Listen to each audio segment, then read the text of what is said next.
Hello friends, आपका स्वागत है हमारे यूट्यूब चैनल आईसीएसई मैथ्स में। आज हम केमिस्ट्री का सबसे इंपॉर्टेंट टॉपिक लेके आए हैं। ये क्लास 12 के बच्चों के लिए सबसे इंपॉर्टेंट टॉपिक होने वाला है।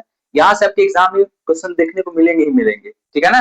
तो देखिए, आज का हमारा टॉपिक है उप सहस्राब्दी संख्या। देखिए, ये ऐसा टॉपिक है ना, जो आप अगर अच्छे से ध्यान दे देते हैं तो यहाँ से आप 2 से 3 नंबर का क्वेश्चन आराम से कर सकते हैं, ठीक है ना। तो आज हम अपने टॉपिक में इसको देखते हैं अच्छे से, ठीक है ना। और आशा करते हैं ये आपको अच्छे से समझ में आ जाएगा, ठीक है। चलिए, तो वीडियो में अंत तक बने रहिएगा ताकि हम अच्छे से इस टॉपिक को समझ सकते हैं, ठीक है। चलिए शुरू करते हैं। देखिए, उप सहस्राब्दी संख्या क्या होता है। उप सहस्राब्दी संख्या क्या होता है, देखिए कहता है इसमें सबसे पहले उप सहस्राब्दी संख्या निकालने के लिए आपको सबसे पहले लिगेंड की जरूरत होगी, ठीक है ना। लिगेंड, ठीक है।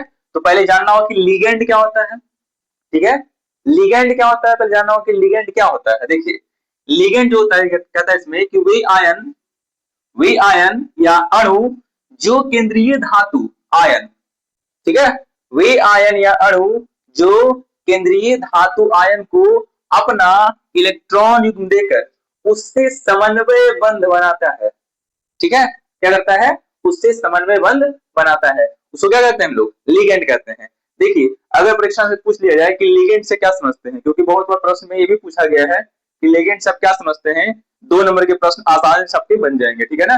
तो हम लोग परिभाषा याद रखेंगे कि वे आयन या अणु जो केंद्रीय धातु आयन को अपना इलेक्ट्रॉन युग्म देकर उससे समन्वय बंध बनाते हैं, क्या कहलाते हैं, लिगेंड कहलाते हैं, ठीक है ना। अब इस लिगेंड की जरूरत हमको क्यों है, तो याद रखिएगा कि उप सहस्राब्दी संख्या निकालने के लिए हमें इन्हीं लिगेंडों की जरूरत पड़ेगी। और जानेंगे हम लोग कि लिगेंड होते कितने टाइप के हैं। तो देखिए, दंतुकता के आधार पर आपके लिगेंड कितने टाइप के होते हैं, तो बोलेंगे 3 प्रकार के लिगेंड होते हैं, ठीक है ना। कितने प्रकार के होंगे आपके, 3 प्रकार के लिगेंड होंगे। कौन कौन से होंगे आपके होंगे, तो बोलेंगे एक दंती लिगेंड, ठीक है, द्विदंती लिगेंड, ठीक, और बहुदंती लिगेंड।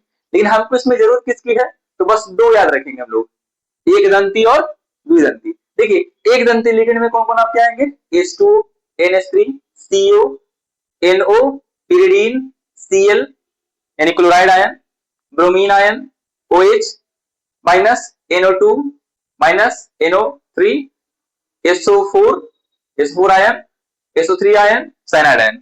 ये सारे क्या आपके आएंगे, ये सारे आपके आएंगे एक दंती, ठीक है ना, एक दंती लिगेंड। तो याद रखिए, परीक्षा में ये भी प्रश्न पूछ जाते हैं, निम्नलिखित में से कौन एक दंती लिगेंड का उदाहरण है, ठीक है ना। तो हम आसानी से यहाँ से एग्जाम्पल हम यहाँ से याद रखेंगे तो आसानी से हम लोग 1 नंबर कमा सकते हैं, ठीक है ना। चलिए आगे बढ़ते हैं, ध्यान दीजिएगा। द्विदंती लिगेंड में क्या होता है आपका, इसमें आपको आएगा इथिलीन डायमीन और ऑक्सैलिक आयन, ठीक है ना। 2 याद रखेंगे, द्विदंती लिगेंड में आप 2 याद रखेंगे, कौन कौन से, इथिलीन डायमीन और ऑक्सैलिक आयन, ओके, ठीक है ना। और तीसरा देखेंगे बहुदंती लिगेंड में आपकी ईडीटीए होगा, ठीक है ना, ईडीटीए। अब बोलेंगे कि सर ईडीटीए क्या होता है, तो बोलेंगे ईडीटीए जो होता है वो षडदंती लिगेंड में होता है। तो अगर पूछा जाए कि ईडीटीए कैसा लिगेंड है, तो बोलेंगे षडदंती लिगेंड है। और षडदंती लिगेंड जो आपको आएगा वो किसमें आएगा, बहुदंती लिगेंड में आएगा। एक दंती लिगेंड, उसके एग्जांपल ये हो गए, द्विदंती लिगेंड, उसके एग्जांपल ये हो गए, और बहुदंती लिगेंड के आपके एग्जांपल में आपको मुख्य रूप से आपके आते हैं ईडीटीए। और ईडीटीए क्या आपका होगा, षडदंती लिगेंड होगा। क्लियर है, आगे बढ़ते हैं। देखिए, अब इन लिगेंडों की हमको जरूरत क्यों है, तो बोलेंगे उप सहसंयोजन संख्या निकालने के लिए, ठीक है ना। उप सहसंयोजन संख्या निकालने के लिए देखिए, उप सहसंयोजन संख्या का फॉर्मूला क्या होता है, लिगेंड की दंतुकता, कि लिगेंड कौन सा दंतुक है, एक दंती है, द्विदंती है या बहुदंती है, ठीक है ना। उसके बाद लिगेंड की संख्या, आखिरकार हम जिस केंद्रीय धातु परमाणु का निकाल रहे हैं समन्वय संख्या, उसमें लिगेंड है कितना, ठीक है ना, ठीक है। यानी सबसे पहले क्या देखना है आपको, सबसे पहले देखना है आपको है कि लिगेंड की दंतुकता क्या है। उसके बाद देखना है कि उस केंद्रीय धातु परमाणु में आपके लिगेंड की संख्या कितनी है। बस यही दोनों ध्यान देना है आपको। ये दोनों ध्यान अब ध्यान दे दिए तो समझिए कि आपकी उप सहसंयोजन संख्या जो टेंशन है वो खत्म, ठीक है ना। चलिए हम इसको एग्जांपल से समझते हैं, ठीक है। देखिए, कहता है इसमें पहला आपका CO NH3 the whole 6 Cl3। अब इसमें केंद्रीय धातु परमाणु कौन आपका है, कोबाल्ट है। कौन सा है, कोबाल्ट। देखिए इसमें लिखा हमने कोबाल्ट, याद रखिएगा, उप सहसंयोजन संख्या जो होता है वो केंद्रीय धातु परमाणु का ही निकलता है, ठीक है ना। इसमें केंद्रीय धातु परमाणु कोबाल्ट है, इसमें फेरस है, इसमें प्लेटिनम है, इसमें निकेल है, इसमें जिंक है, इसमें क्रोमियम है, ठीक। यानी हमको इन सब का क्या निकालना है, समन्वय संख्या। अब बोलिए समन्वय संख्या क्या होता है, तो ध्यान दीजिएगा, उप सहसंयोजन संख्या को ही क्या कहते हैं हम लोग, समन्वय संख्या, ठीक है ना, कोऑर्डिनेशन नंबर। ओके, चलिए आगे बढ़ते हैं, ध्यान दीजिएगा। CO, अब इसका निकालना है क्या हमको, कहेंगे इसका निकालना है हमको उप सहसंयोजन संख्या। तो बोलेंगे क्या, देखिए ध्यान दीजिएगा, CO की उप सह संयोजन संख्या, इसी को क्या कहते हैं हम लोग, इसी को बोलते हैं समन्वय संख्या, ठीक है ना।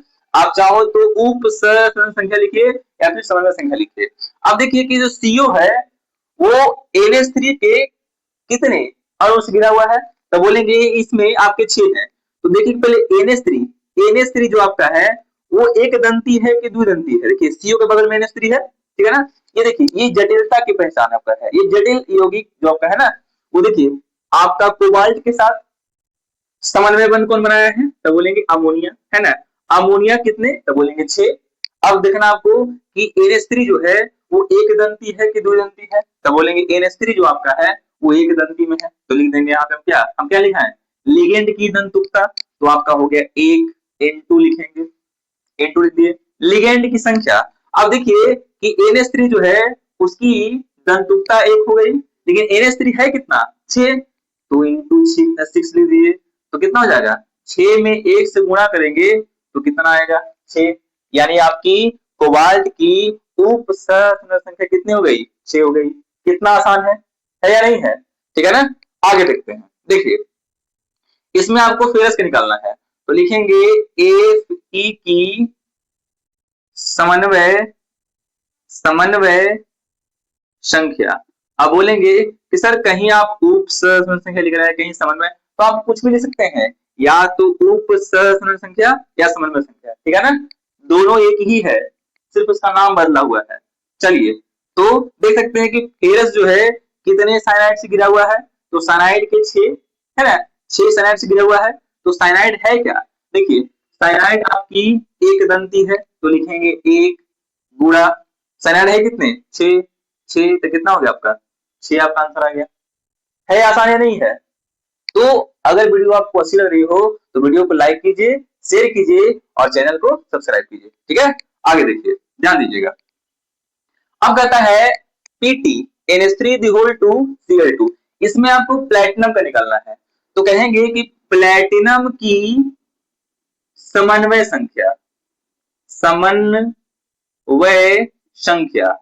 ये कितनी हो जाएगी, तो प्लेटिनम की समन्वय संख्या कितनी हो जाएगी, तो बोलेंगे देखिए प्लेटिनम जो है NH3 के 2 अणु से घिरा हुआ है और क्लोरीन के 2 अणु से। तो पहले NH3 है क्या, देखिए NH3 आपकी एक दंती है, तो बोलेंगे पहले 1 गुणा, NH3 कितने हैं, 2, ठीक है ना, और प्लस देखिए बगल में यहाँ Cl2 भी अलग में है, उसको ऐड करेंगे हम लोग, ठीक है ना। तो Cl2 क्या है, देखिए Cl पहले क्या है, तो Cl देखिए क्लोरीन क्या है आपका, एक दंती है, तो लिखेंगे 1 गुणा, क्लोरीन है कितना, देखिए 2, तो 2 हो गया, तो गुणा कीजिए, अब 2 1 कम 2 और जोड़ 2 1 कम 2 कितने हो गए, 4, आप आंसर हो गया। क्लियर। आगे देखिए, अब निकेल का निकालते हैं हम लोग, निकेल का, तो क्या आपको आएगा, निकेल की समन्वय संख्या ये कितनी हो जाएगी, देखिए तो ये कोबाल्ट की कितने से घुरा हुआ है, 4, तो देखिए कोबाल्ट का है कितना, देखिए तो CO कितना आपका होता है, एक दंती आपका है, तो बोलेंगे 1 गुणा कितना, 4, यानी कितना आपका आ गया, 4 आ गया। समझ आ रही बात है ना, ठीक है ना। तो ध्यान दीजिएगा, आगे समझते हैं हम लोग। अब क्रोमियम का निकालना है, तो क्या बोलेंगे हम लोग, क्रोमियम की समन्वय संख्या ये कितना हो जाएगा, तो देखिए H2O के 4 अणु।